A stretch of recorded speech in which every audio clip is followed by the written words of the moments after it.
Existe um momento muito específico na vida de quem sofre com ansiedade. Um momento em que algo muda. No começo, o medo costuma estar do lado de fora. Medo de uma situação, de um lugar, de algo acontecer. Mas, com o tempo, esse medo começa a se deslocar. Ele deixa de estar no mundo e começa a se instalar dentro de você. E então surge algo muito mais difícil de lidar. O medo de sentir medo. O medo da ansiedade. O medo da sensação. O medo de perder o controle. E, nesse ponto, a vida começa a se reorganizar em torno disso. Você passa a evitar lugares. Não porque eles são perigosos, mas porque podem despertar sensações. Você começa a monitorar o corpo, como se estivesse procurando sinais de ameaça. E a mente entra em estado de vigilância constante. Não é mais um mundo que assusta. É a possibilidade de sentir. E isso muda tudo. Porque agora, o perigo está sempre com você. Para entender o medo do medo, precisamos voltar um pouco. Tudo começa de forma aparentemente simples. Uma sensação física. Talvez um coração mais acelerado. Uma respiração diferente. Um leve desequilíbrio. Coisas que, biologicamente, são normais. O corpo humano oscila o tempo todo. Mas, em determinado momento, a mente interpreta essa sensação de forma diferente. Isso não é normal. Isso pode ser perigoso. Algo está errado comigo. E essa interpretação dispara uma resposta. O sistema nervoso entra em alerta. A amígdala cerebral, responsável pela detecção de ameaça, ativa o modo de sobrevivência. A adrenalina é liberada. O corpo se prepara para lutar ou fugir. E então, a sensação aumenta.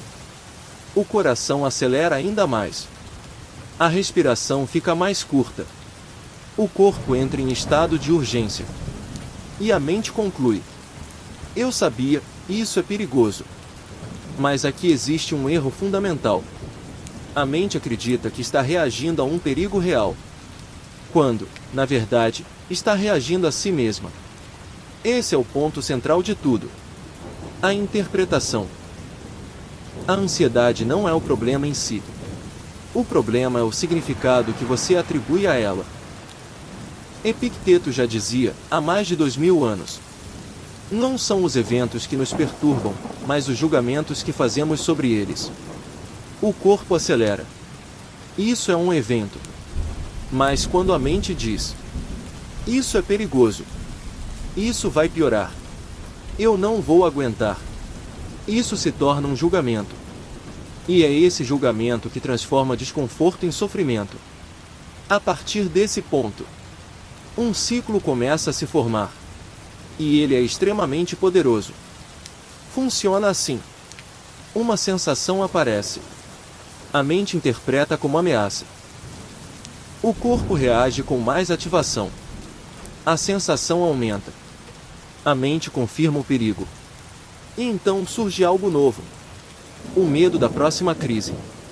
E isso muda completamente a dinâmica.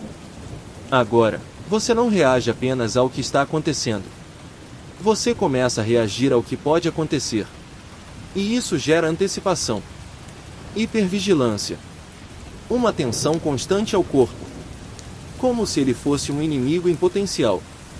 Nesse estágio, a vida começa a se contrair. Você talvez ainda faça as coisas, mas não da mesma forma. Existe uma tensão de fundo. Uma expectativa de que algo pode acontecer a qualquer momento. E isso cria um tipo muito específico de sofrimento. Não é o pânico em si. É viver com medo de entrar em pânico. E isso pode ser mais limitante do que a própria crise.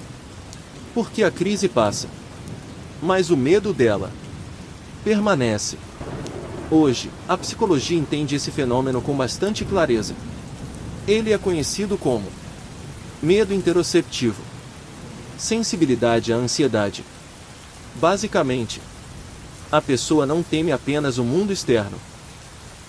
Ela teme suas próprias sensações internas. E isso cria um condicionamento. O cérebro aprende. Essas sensações são perigosas. E passa a reagir mais rápido, mais intensamente e com mais frequência. Isso não é fraqueza. É aprendizado. E tudo que é aprendido pode ser reaprendido. No budismo, existe um ensinamento extremamente profundo. Ele fala sobre duas flechas. A primeira flecha é a dor inevitável da vida. A segunda flecha é o sofrimento que criamos ao resistir à dor. No contexto da ansiedade, a primeira flecha é a sensação. A segunda flecha é o medo da sensação. E, muitas vezes, é essa segunda flecha que machuca mais. Imagine um alarme de incêndio. Ele dispara. Faz barulho. É desconfortável. Mas o problema não é o som. O problema seria acreditar que há fogo. Quando não há. A ansiedade é o alarme. O medo dela é acreditar que o alarme significa desastre. Se o medo da ansiedade é o que mantém o ciclo, então o caminho não é eliminar a ansiedade. É mudar a relação com ela. E isso é completamente contraintuitivo. Porque tudo em você quer evitar, controlar, impedir. Mas é justamente isso que mantém o ciclo vivo. Existe um momento muito delicado nesse processo. Quando você deixa de confiar no próprio corpo. Sensações que antes eram neutras passam a ser interpretadas como sinais de perigo. Um coração mais acelerado vira. Algo está errado. Uma leve tontura vira. Eu posso desmaiar. Uma sensação estranha no peito vira. E se eu tiver um problema sério? E, aos poucos, o corpo deixa de ser um aliado e passa a ser visto como um risco. Isso é profundamente angustiante. Porque não há como se afastar do próprio corpo. E é por isso que o medo do medo é tão intenso. Porque o perigo parece estar sempre com você. Quando o medo da ansiedade se instala, a mente entra em um estado chamado de hipervigilância. Você começa a se observar o tempo todo. Como está meu coração? Minha respiração está normal? Estou me sentindo estranho? Esse monitoramento constante aumenta a percepção das sensações. E quanto mais você percebe, mais parece que elas estão fortes. Mas não é que elas estão mais intensas. Você só está prestando atenção demais. E isso cria um efeito curioso. A tensão aumenta a sensação. Sensação aumenta o medo. Medo aumenta a tensão. Um ciclo fechado. Existe algo que intensifica ainda mais esse processo. A imaginação. O cérebro humano tem uma capacidade impressionante de simular cenários. Ele não apenas reage ao presente. Ele antecipa o futuro. E, muitas vezes, antecipações catastróficas. E se eu perder o controle? E se eu desmaiar em público? E se eu não conseguir sair disso? E o mais importante, para o cérebro, imaginar e vivenciar ativam circuitos muito semelhantes. Ou seja, pensar já é suficiente para gerar sensação. E a sensação reforça o pensamento. Nesse ponto, algo muito específico acontece. A sensação deixa de ser apenas uma reação. Ela passa a ser combustível. Você sente, interpreta, reage, sente mais. E isso pode escalar rapidamente. O que começou como um leve desconforto se transforma em uma crise intensa. Mas é essencial entender: não foi a sensação inicial que causou isso. Foi o ciclo. Muitas pessoas dizem: parece que vem do nada. Parece que eu não tenho controle. E isso faz sentido. Porque grande parte desse processo é automático. O sistema nervoso responde antes da consciência. Mas isso não significa que você não pode intervir. Significa apenas que o ponto de intervenção não está onde você imagina. Quando a ansiedade aparece, a reação natural é tentar controlar o corpo, controlar a respiração, controlar os pensamentos. Mas isso cria um problema. Porque o controle envia uma mensagem ao cérebro. Isso é perigoso, precisamos fazer algo. E o cérebro responde: ok, então vou ativar mais. Ou seja, o controle alimenta o ciclo. Aqui existe um paradoxo importante. Quanto mais você tenta se acalmar, mais ansioso fica. Porque a tentativa de se acalmar parte da ideia de que algo está errado. E isso mantém o sistema ativado. Mas quando você permite, sem lutar, o sistema começa a desacelerar sozinho. O taoísmo traz uma ideia muito sutil. Não forçar o fluxo. Ele fala sobre o Wei, que pode ser entendido como ação sem esforço excessivo. Não resistência. Quando você luta contra a ansiedade, você cria atrito.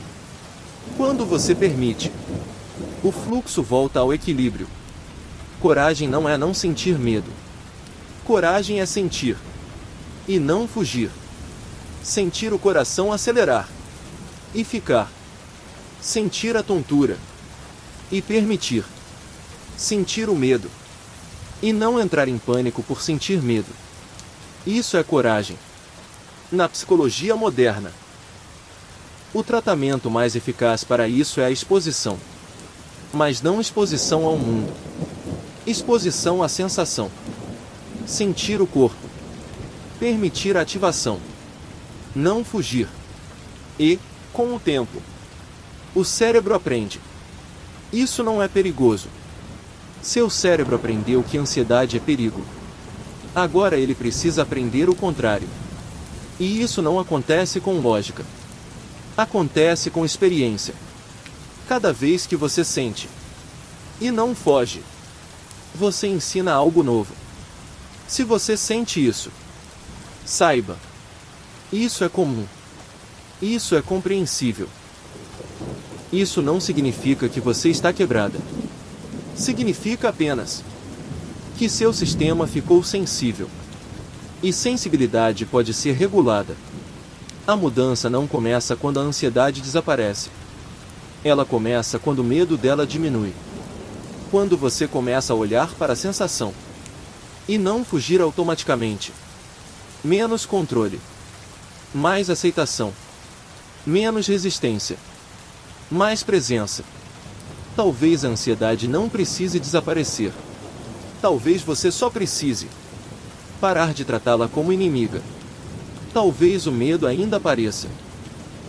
Talvez a ansiedade ainda venha. De vez em quando. Mas algo pode mudar. A forma como você se posiciona diante disso. Você pode aprender a sentir sem se desesperar. A perceber sem interpretar como perigo. A viver, mesmo com o coração acelerado às vezes. E aos poucos, o que antes parecia insuportável começa a perder força.